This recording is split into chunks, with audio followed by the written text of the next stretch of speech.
aš žinau, kad tu priklausa didelė sielų šeima.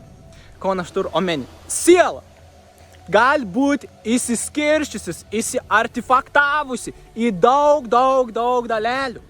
Šito viso mūsų Žemėje, planeto, mes turim apie 8 milijardų žmonių.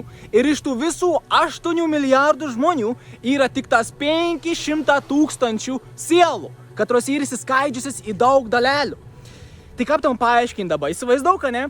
Tu esi dalis vienos sielos, katron galėtumėm dabar vien dėl to apibūdinimą pavadinti mini dievu. Įsivaizduok vieną dalis, katra įsiskirsta į labai daug dalių, katros būna individualias sielas, katros įsiskirsta į individualią asmenybę. Tai tu esi dalis vienos sielos, katra gyvena dabar čia ir dabar šiam momentį.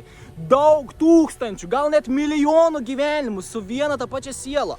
Tas pats aukštesnysis aš, ta pati sielos dalis, taip pat padeda visiems kitiems ten tūkstančiams arba milijonams žmonių. Ir tai yra vadinama angliškai oversoul. Ir kodėl tas dalykas iš viso vyksta? Ir vien dėl to, kad viena siela, didžioji, nori patirti daug dalykų vienu metu, per daug paralelinių realybių vienu metu susiskirsta savi į daug dalių, kad patirtų viską vienu metu ir išmoktų viską vienu metu, nes siela, nėra kaip mūsų ego smegenys, katros gyvena šitas laikė, mes galim patirti šitais laiką, pirmyn, atgal, taip toliau, erdvė taip pat, bet siela, gali patirti, įsivaizduok dabar, tu esi žmogus, tu matai, tu šneki, tu vaikštai, tu galvoji, tu patirtum milijoną tą patį vienu metu. Tai yra siela, kuri gali tai padaryti.